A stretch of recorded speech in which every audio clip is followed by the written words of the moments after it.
Right, everybody, we're gonna watch a video called Brightburn is Everything Wrong with Evil Superman. So let's get started and see what this video is all about.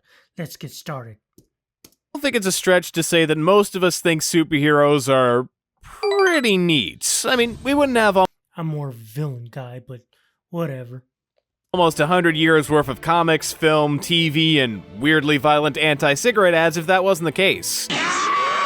For as long as we can remember, people have loved the symbols, the personalities, the abilities, it's a whole aesthetic. But more than anything else, if you're asking me... Oh, and the video will be in the link in the description. The thing we love most about Supes is the idea that some all-powerful protector is out there looking out for us and our core beliefs. That when evil rears its head against the humble, powerless common man, someone will be there to stop it because the world is fair and just, and those with the strength to help in a crisis will. Like, sure, it may be totally divorced from reality, where the powers that be don't give a damn for anyone and are slowly pushing us closer and closer to Armageddon every day. But maybe it's for that reason that we love heroes as much as we do. They're a comforting thought in a reality that's cruel and sick and unjust and constantly Teen Titans, let's go! disappointing, providing this ray of sunshine that reminds us what the best of humanity could look like if... I'm gonna sit down, little girl. I'm Batman, because I'm very tired. You might be crying, but I am Batman and I don't care. If we were all as selfless as them. It's why one of the most popular heroes ever, Superman, is so endlessly lovable so long after his introduction. Yeah, he's a paragon of American values and a selfless guy with a heart of gold, but at the end of the day, what really makes him shine is that despite being literally an alien from outer space, there's no one who's better at understanding the human condition. He's relatable and flawed and kind, but... And this is a crazy thought, I'm sure you've never heard of it before. What if, dare I say, what if he wasn't? Or worse yet, what if he were... lay bad? Yes, I know, it's a crazy thought. I think Brightburn would have been a great idea if they executed it great. I'll explain later. That's no doubt you've never heard of it before. Except for that one time they did and it was really popular. Or that other time.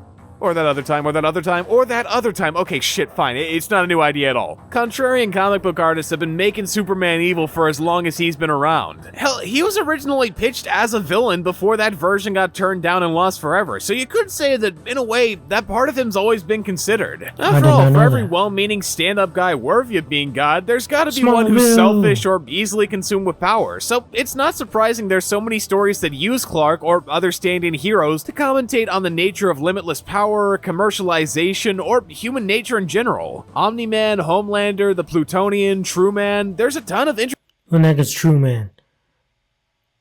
Who the heck is that? Who's True Man? I don't know nothing about True Man. Who's True Man? interesting takes on the trope that all have their own nuanced, unique things to say. Think, Mark, think. About such an iconic hero. But to offer another hypothetical here, what if nuance didn't matter at all? What if, instead of creating a multifaceted character that stands on its own while offering deeper insights, it was the most basic, shallow, idiotic interpretation of Superman but evil to ever exist? Ladies and gentlemen, allow me to introduce you to Brightburn, a movie that, from its release, I've hated with such a passion, even the marketing pisses me off. How do you get mad at marketing? Well, for anyone who saw the ads and posters but didn't pay too much attention, they'd probably be under the impression that this film was, in some way, the work of James Gunn, as in director of the Guardians of the Galaxy movies and current creative head of DC, James Gunn. And why wouldn't they? I thought this dude was a girl. Huh.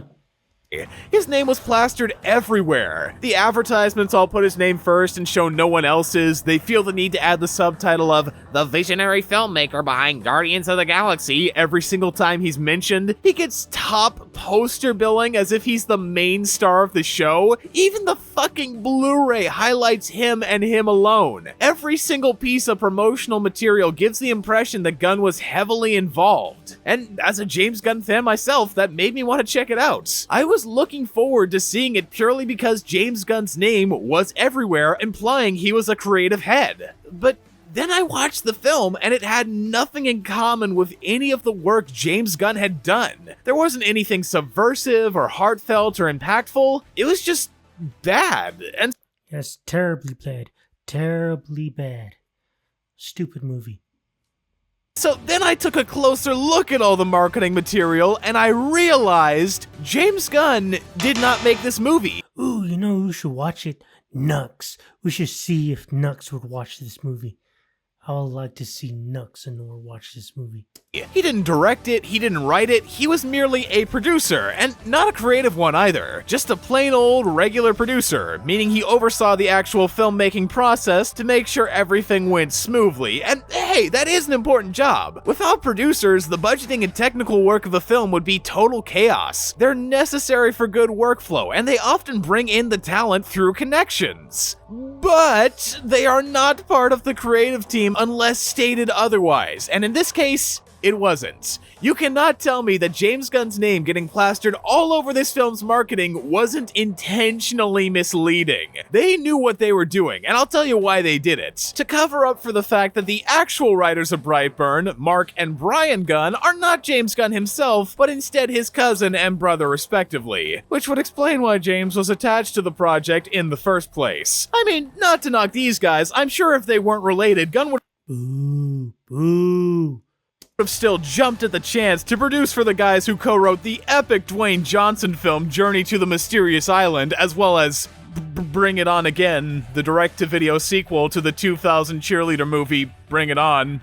This is real, they genuinely wrote this. But yeah, no, this is the example of nepotism. Like, everyone who's mad at Sean Gunn for playing a bunch of bit parts in James's movies, that's not nepotism. He's a versatile actor that's proven his worth in those films and other productions. He doesn't deserve that label. These guys, on the other hand, they literally put their names on the poster in the main character's shadow. I guarantee their script would not have gotten the budget it did if James wasn't involved. There's no way. I still think this guy's girl. Is this a girl or a guy? I'm not sure. Don't believe me? Let's get into why this movie is so head-scratchingly uninspired. Starting with part 1. This is a terrible, evil Superman story. So, like I established earlier, there have been a lot of Superman satires done either with the character or without over the years, to the point it's basically a genre unto itself. It's a very well-explored topic, and one that, no less, always has its roots in essentially the exact same source. So, with that in mind, it should come as no surprise that once you watch enough of it, you start figuring out what these types of writers tend to use for subversion, and from there, we get the basics of what makes Superman who he is, those being where he was born and who raised him. Oh yeah, Mama, Martha Kent and Jonathan Kent. The personality he ended up having, and what he chose to do with his powers when given the chance. I'm gonna shove aside all the corporate America, engineered to be stars shit of The Boys and Max Immortals, seeing as Brightburn isn't that meta about the nature of Superman, God I wish, but all the elements I just mentioned are important, and Brightburn doesn't get how to satirize any of them properly. For instance, generally the way this all works is the author will start by setting up their Superman's upbringing and move forward from there, seeing as first and foremost the thing that establishes Superman as a person is where he grew up and how. In the original story, he's orphaned after his planet's destroyed and Yeah, Krypton. Krypton got destroyed. raised by caring, compassionate farmers that teach him responsibility and the value of human life. It was this environment that built the foundation for the down-to-earth guy Clark would eventually turn into, and that's why it's the most common thing to be messed around with. In one of the most drastic cases, The Boys gives us a version of this story where, rather than coming from space and getting raised naturally on a farm, Homelander was grown in a facility with no parents other than the lab assistants that tested him to be a perfect superhero, leading to the guy knowing how to put on a good face for the public, but being a short-tempered bastard in the comic and a jaded, sociopathic ball of unaddressed trauma in the show. So Homelander is not an alien, he's a human? Well, now I know that. That's the kind of difference these stories can make if you just change what setting he was raised in or by who. But Brightburn doesn't take advantage of that potential at all. In fact, aside from making the parents younger hipsters compared to old conservative-ass John and Martha Kent, they presumably don't change anything about the story until their Superman Brandon gets his powers at 12 and has his spaceship tell him to take the world. And I say presumably for the reason that, I'm guessing to get to the superpowered horror element as fast as possible, they completely skipped over Brandon's entire childhood. No, seriously, it all starts with the parents making out next to infertility books while saying they want a baby. Yeah, because the dad was shooting blanks. Because Blondie over here was like, hey, let's get pregnant. He was shooting blanks. Because subtlety is dead, they hear a crash, and then we fast forward through the next 10 years with a generic home video montage. Any time that could have been spent building up how Brandon was raised or what relationship he had to his parents aren't given so much as a passing glance before moving on to the main premise. Oh, but I forgot. The mom and Brandon play hide and seek with a special whistle in the beginning, so that means they're super close, you guys. Can't you feel the chemistry? Actually, to the film's credit, Elizabeth Banks as the mom does give a really convincing performance, all things considered, but trust me, it's in spite of the script. There's absolutely no time given to establish this bond beyond the bare minimum, and the dad somehow gets less. I don't think he even had a personality beyond disagreeing with the mom, who's in denial about Brandon going psycho after getting his powers. And I don't know whether I should be shocked by their difference in opinion, since I didn't see how they raised him, with what principles, or how Brandon responded to them beforehand. It seems the filmmakers were going for a sort of normal kid who gets Cracker Jack's throwing fit.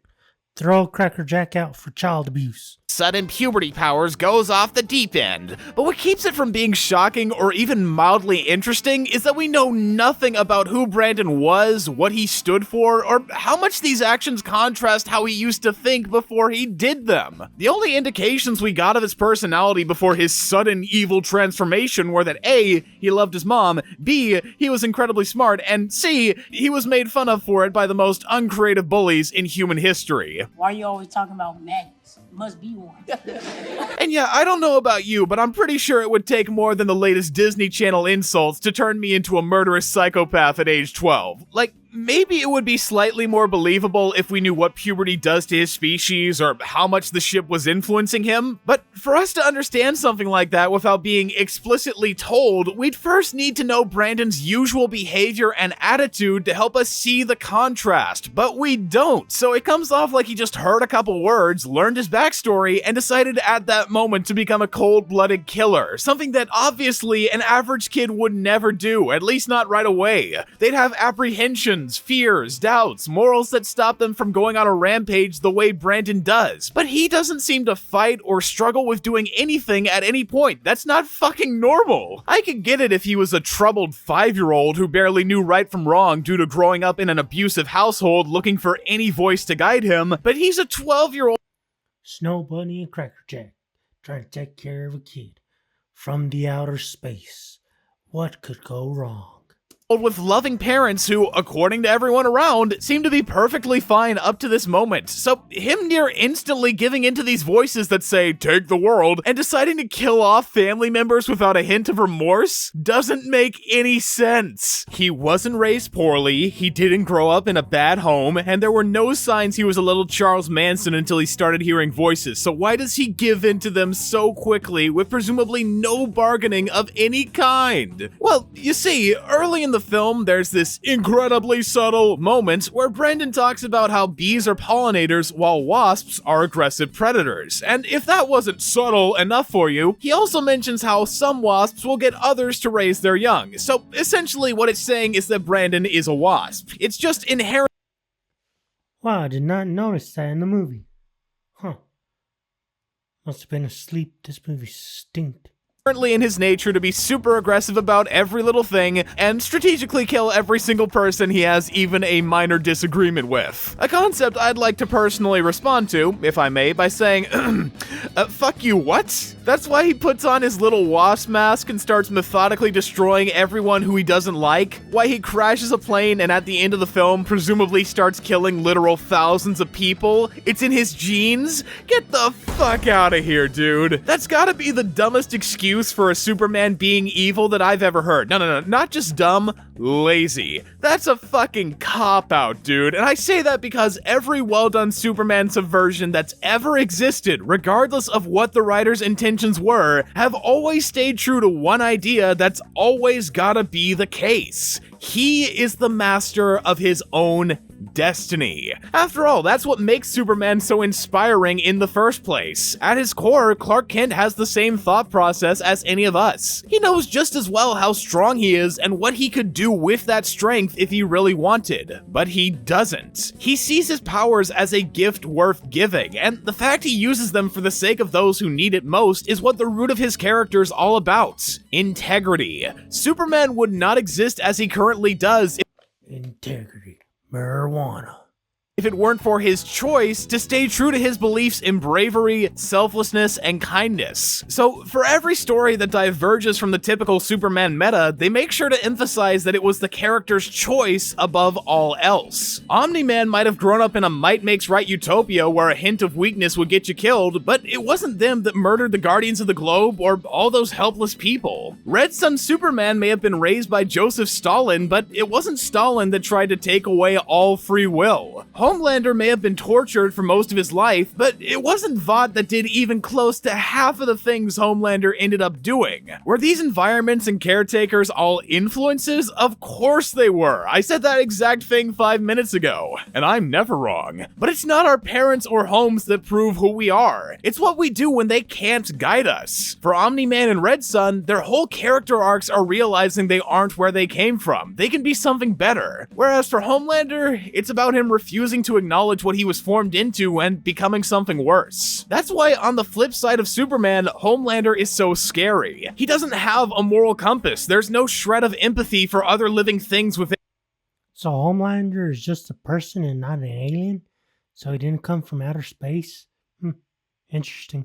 Him, and that's totally by choice. It's not like he can't be human. He's given a million chances to do the right thing and almost does on multiple occasions, but he doesn't, so he can keep pretending he's beyond that. Vought may have planted the seed by feeding his ego, but that god complex fueled by a want to do whatever, whenever with no consequences, the hundreds of people he's killed for no reason, the psychological torture he's inflicted, that was all him. And if it wasn't, he wouldn't have been nearly as terrifying, since it's not just the powers that make him scary, it's how he rationalizes using them. And that's exactly what makes Brandon instinctually being evil so infuriating. As far as we're aware, it's not a choice he willingly decided to make based on his own wants. There's no arc or reasoning or intent behind him becoming evil, he's just meant to be that way. And while that type of story could work if the focus was on that character's struggle to either give in or fight against their instincts, highlighting their personality, Brightburn isn't interested in that. It's not looking to do this for the mental horror of seeing how our society and values can craft a monster just as easily as they can a hero. No, it just wants to make a little boy turns into a deranged killer monster movie and uses evil Superman as an aesthetic without the nuance. So Brandon doesn't get to have his own thoughts or opinions. Oh, they'll feign him being conflicted near the end out of no—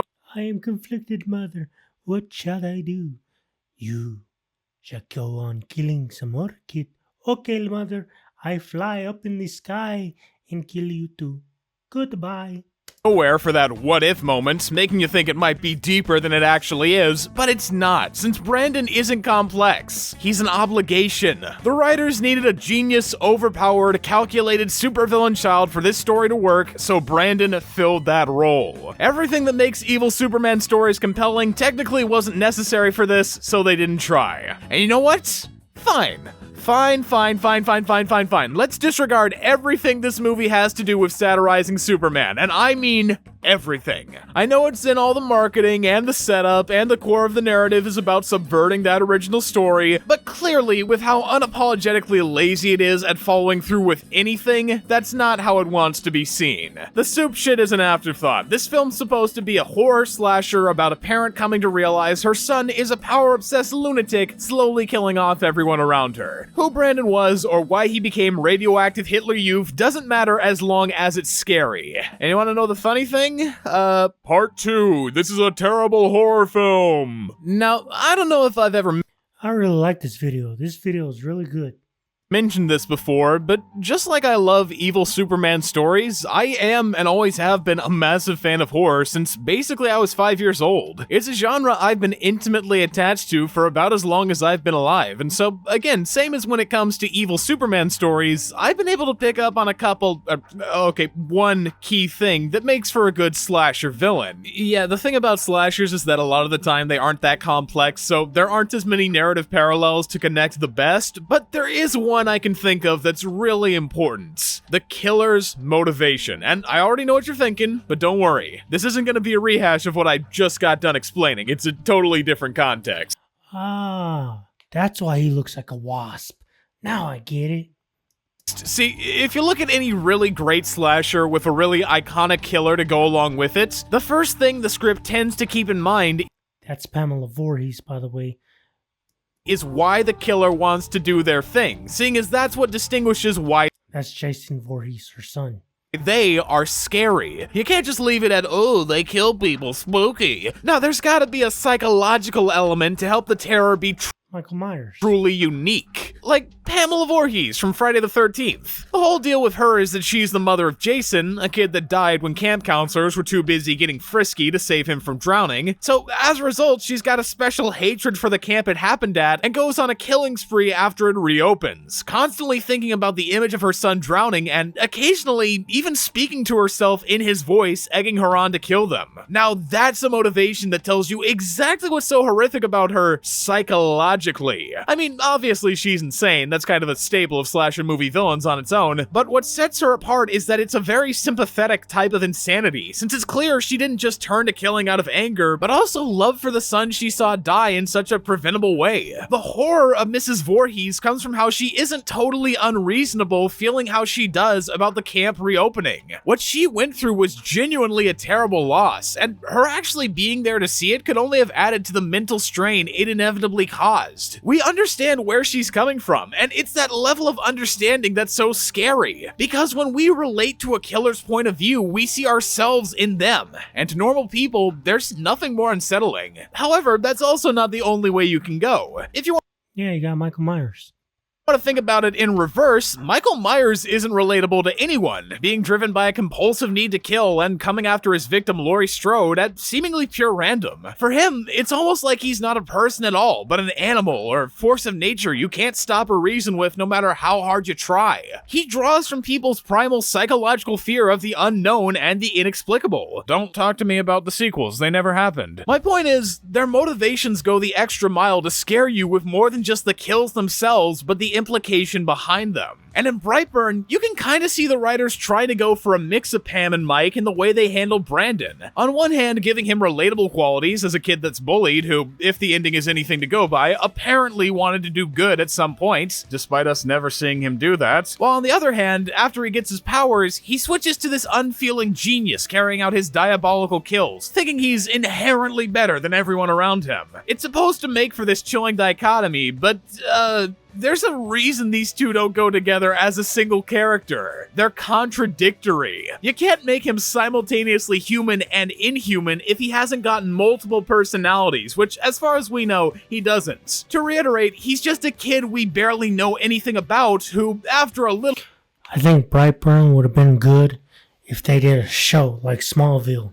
Maybe that would have worked, but that's just my opinion. Nudging from the voice in his head, decides he's gonna take the world. From that notion alone, his relatability is out the door, since he doesn't fight the voice or disagree, but he's not an unknown force either, since he carries out all his kills for petty, understandable reasons like saying something mean or planning to tell his parents that he was bad, removing any sense of mystery or ambiguity. Not that he isn't hard to understand, it's just I don't think the writers intended for him to be illogical in the way he is. Specifically, and this has been weighing on my mind for the longest fucking time, he says he's going to take the world in the first 15 minutes. We see that he is not against killing people or doing what it takes to take over the world, and during the end credits, it seems that's exactly what he's doing, but why didn't he do that from the beginning? What was stopping him from subjugating the Earth the moment he decided to go along with the voices? It's established he can't get That's correct. I didn't even think of that. hurt by anything other than the This guy's asking the questions. spaceship he came in, so who's gonna stop him? Who's gonna be able to stop him? Why does this movie, where he's constantly shifting around trying to keep the secrets that he's a murderer hidden, even exist? It doesn't make sense. His motivation does not make sense. He does not make sense. But you know what?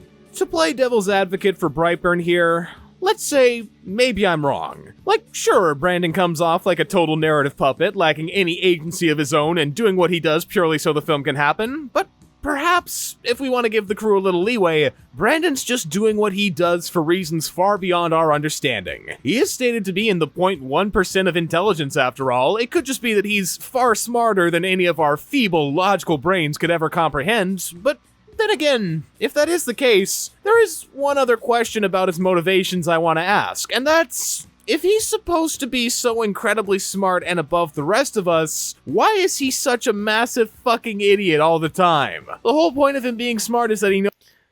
That is true. How come he is an idiot? Well, I'm an idiot myself, but I never proclaimed to be superior than everybody else like Brandon here.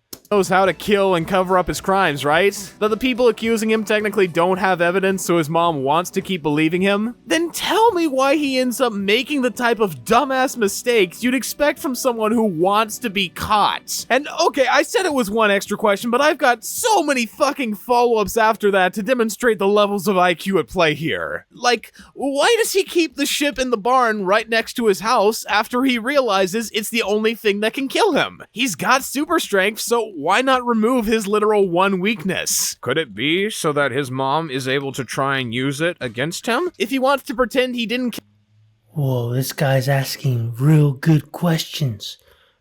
Man, this video's great. kill his uncle, why did he leave his aunt alive? You know, the sister of his mom who saw him at their house mere minutes before the accident when he shouldn't have been there, which she'd obviously mentioned to the parents? Or how about, why would he stuff evidence of his crimes behind his fucking desk drawer instead of, I don't know, destroying it, or flying it somewhere, or anywhere besides keeping it in his room? No, wait. Those are too simple. Let's get to the real big question here. If it's really the case that Brandon is so smart and just so above the rest of us that we couldn't possibly understand his reasons for doing shit, why does he keep his notebook full of nothing but incriminating evidence in his fucking book bag and work on it in public with headphones on? Why anything? Why am I flying to El Salvador to go see somebody that I don't know? And you know what's going on right here. You see, I'm so far superior than everybody else. And you see, right now, I'm looking down on you because right now, I don't even know what's going on. You know what I'm saying? I'm Brandon Breyer. All right, let's go. Clearly didn't want anyone to see it, attempting to cover it up when his mom looked, but he's also giving every possible chance for someone to see Her new nickname is Snow Bunny. it. Is it possible he's just so intelligent he wraps around to being stupid again? Is that what's going on here? Has his mind reached such an ethereal level it starts to defy logic? Or, hold on a second, maybe it's so the mom can recognize the dumbass symbol he puts everywhere and find it later on, since Brandon only acts how the writers want him to so the plot can happen rather than how he's stated to act. And don't you hit me with that, but Braxton, it's because he's a kid. Kids are allowed to act dumb, no matter how smart they are. Since they're Not true, because I'm a retard and I'm a grown-up. I'm totally an idiot. There's a big difference between a kid who's smart but has childish notions or instincts, which are factors that don't have to do with their intelligence, so they're understandable, and a kid who's supposedly smart but ends up making basic logical errors all the time so the plot can happen. Brandon is the latter. If he's smart enough to hide his identity and do all this clockwork or He's basically Andrew Tate. Andrew Tate thinks he's all smart and stuff, and underly he's not.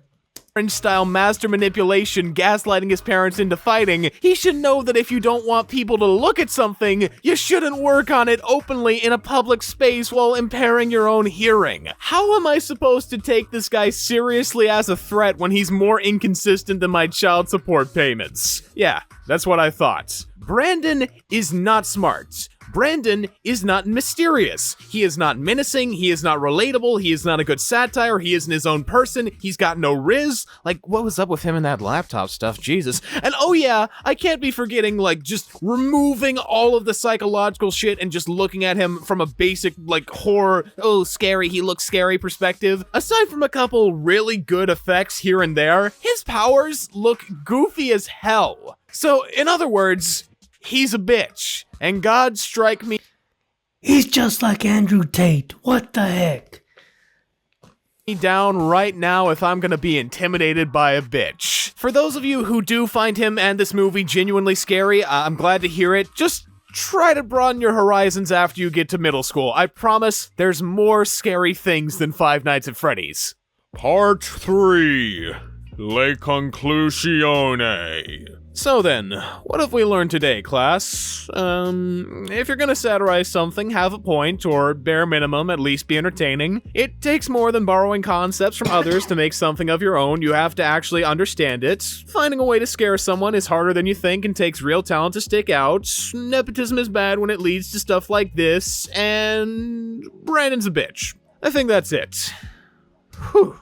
I've been holding that in for 5 years, so you have no idea how good that felt. It's been a long time coming, and, I don't know if anyone else felt the same way I do. From what I can tell, a lot of people seem to give this film a shrug and forget about it, but if any Oh, trust me, I hated this movie. of you are fellow lifelong Brightburn haters like I am, I'd love to hear your voices for it in the comments. I've been Just Stop, you've been messing with the wrong hombre, I've played 50 Cent Bulletproof for the PS2, and thanks for watching. Alright. Tell me what you thought of Brightburn in the comments down below. Until we meet again, my fellow strugglers.